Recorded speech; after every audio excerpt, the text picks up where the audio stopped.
नमस्कार सभी केंद्रीय कर्मचारी, राज्य कर्मचारी और पेंशन भोगियों के आपके अपने भरोसेमंद YouTube channel government employees times के फ्रेश वीडियो में एक बार फिर से हार्दिक स्वागत है। देश भर के 1 करोड़ से ज़्यादा केंद्रीय कर्मचारियों और पेंशनर्स के लिए 6 बड़ी खबरें निकल के सामने आ रही है। डीए बेसिक में मर्ज होगा, जल्द मिलेगी केंद्र की मंजूरी, कैबिनेट बैठक से पेंशन भोगियों को मिले तोहफे, अंतिम वेतन का 50% पेंशन मिलेगा। केंद्र सरकार वेतन आयोग पर वित्त मंत्रालय की अहम बैठक, पेंशन और सैलरी में 10,000 रुपये की बढ़ोतरी। साथ ही केंद्रीय पेंशन विभाग के द्वारा देश भर के 66 लाख से अधिक पेंशन भोगियों को मिले 3 बड़े तोहफे। यदि जानकारी पसंद आए तो वीडियो को लाइक कीजिएगा। चैनल पे पहली बार आए हैं तो प्लीज़ चैनल को सब्सक्राइब कीजिएगा, क्योंकि आपसे जुड़े तमाम तरह के महत्वपूर्ण आदेश, वीडियो और इन्फॉर्मेशन हम यहाँ पर लाते रहते हैं। दोस्तों, आपसे हाथ जोड़कर निवेदन है, प्लीज़ वीडियो को एक लाइक कर दे। आपका एक लाइक हमें मोटिवेशन देता है। तो कर्मचारियों और पेंशन भोगियों को बेसब्री से 8वें पे कमीशन का इंतज़ार है। कर्मचारियों को उम्मीद है कि 8वां पे कमीशन आने से उनकी सैलरी और पेंशन में बढ़ोतरी देखने को मिलेगी। वहीं पर कुछ कर्मचारी इस उम्मीद में है कि 8वां पे कमीशन आए या ना आए, उनकी बेसिक महंगाई भत्ते में मर्ज हो जाए, जिससे उनकी सैलरी और पेंशन में तुरंत बढ़ोतरी देखने को मिल जाए। तो आखिरकार किसमें ज़्यादा बढ़ोतरी देखने को मिलेगी, ये जानकर आपके होश उड़ने वाले हैं। हम आपको इस वीडियो में दोनों का तुलनात्मक अध्ययन करके बताने वाले हैं। तो आपको बता दें कि हर 10 साल पर वेतन आयोग लाने का नियम है। 7वां वेतन आयोग 1 जनवरी 2016 से आया था। अब ऐसे में नियम के हिसाब से 8वां वेतन आयोग 1 जनवरी 2026 से आना चाहिए। इसी बीच कर्मचारियों की मांग है कि 8वां पे कमीशन आए या ना आए, उनका 50% महंगाई भत्ता बेसिक में मर्ज करके दे दिया जाए। ऐसे में आपको बता दें कि अगर कर्मचारियों के महंगाई भत्ते को बेसिक में मर्ज होता है तो 8वां पे कमीशन आने की उम्मीदें कम हो जाएगी। आगे भी इसी प्रकार से सैलरी और पेंशन दी जाएगी। अब ऐसे में 15 जुलाई की मीटिंग में कैबिनेट सचिव के सामने 2 प्रस्ताव रखे गए थे। आपकी जानकारी के लिए बता दें कि 15 जुलाई को सरकारी कर्मचारियों की संगठनों के साथ कैबिनेट सचिव केंद्र सरकार की मीटिंग, और इस मीटिंग में नई पेंशन योजना में संशोधन के साथ 8वें वेतन आयोग कमेटी के गठन की लेकर चर्चा की गई। अब यह तय हो चुका है कि नई पेंशन योजना के तहत अब कर्मचारियों को उनकी अंतिम बेसिक वेतन का 50% पेंशन के रूप में मिलेगा। इसके साथ प्रस्ताव दिया गया है कि अगर केंद्र सरकार 8वां वेतन आयोग का गठन नहीं करना चाहती है तो महंगाई भत्ता बेसिक में मर्ज कर दे। इसके ऊपर कैबिनेट सचिव ने विचार करने का आश्वासन दिया है। अगर कर्मचारी संगठनों की बात मान ली जाए और महंगाई भत्ता बेसिक में मर्ज कर दिया जाए तो आपकी कितनी सैलरी बढ़ेगी, चलिए आपको बता देते हैं। मान लीजिए किसी कर्मचारी की बेसिक पे इस समय 18,000 रुपये है, 50% महंगाई भत्ता मर्ज होता है तो उनकी नई बेसिक 27,000 रुपये हो जाएगी। अब जुलाई 2024 से एक इंक्रीमेंट का फ़ायदा दिया जाएगा, तो इस प्रकार से उनकी नई बेसिक 27,810 रुपये हो जाएगी, लेकिन महंगाई भत्ता 0 हो जाएगा। वहीं पर 1 जनवरी 2025 से महंगाई भत्ता 3% बढ़ता है तो कुल सैलरी 28,645 रुपये हो जाएगी।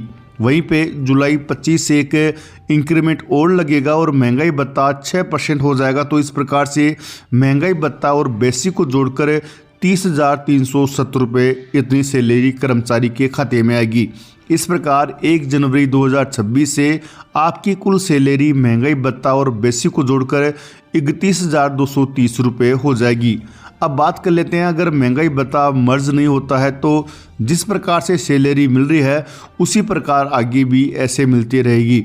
ऐसे में जुलाई 2024 से महंगाई भत्ता 53% हो जाएगा और किसी कर्मचारी का बेसिक पे 18,000 रुपये है तो जुलाई से एक इंक्रीमेंट और लगेगा और 18,540 रुपये नई बेसिक हो जाएगी।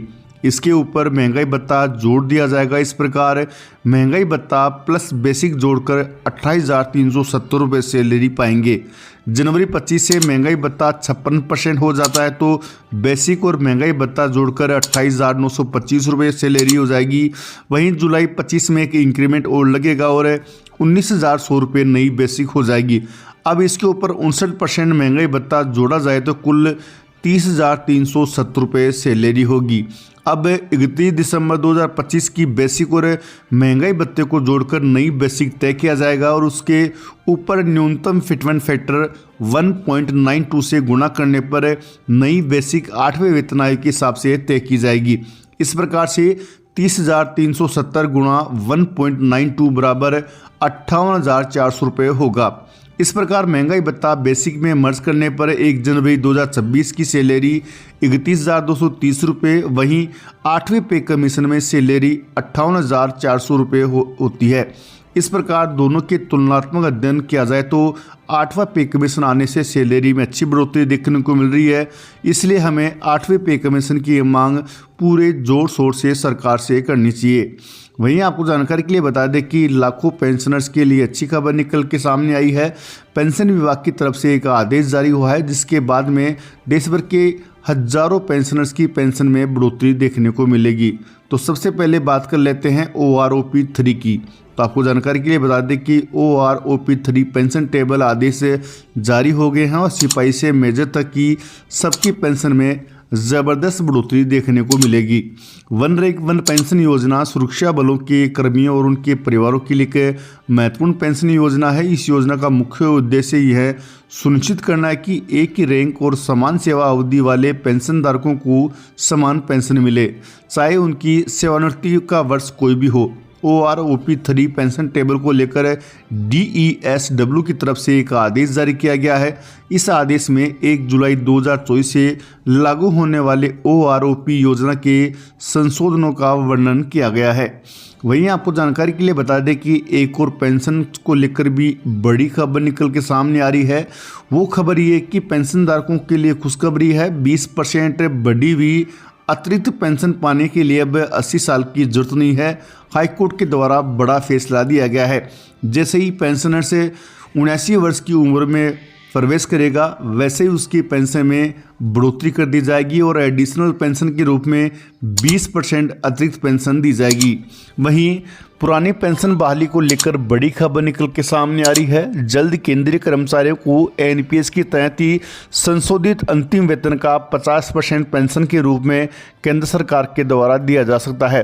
हालांकि केंद्रीय कर्मचारी संगठन इसे सिरे से इनकार कर रहे हैं। केंद्रीय कर्मचारी संगठनों का कहना है कि उन्हें OPS से कम कुछ भी मंजूर नहीं है, लेकिन NPS की समीक्षा के लिए गठित कमेटी की रिपोर्ट जल्द सार्वजनिक होने वाली है और सूत्रों से मिली जानकारी के मुताबिक केंद्रीय कर्मचारियों को NPS के तहत ही अंतिम वेतन का 50% पेंशन के रूप में दिया जा सकता है, जिसका लाखों केंद्रीय कर्मचारी और पेंशनर्स बेसब्री से इंतजार कर रहे हैं। लेकिन केंद्रीय कर्मचारी संगठन का मानना है कि उन्हें OPS से कम कुछ भी मंजूर नहीं है।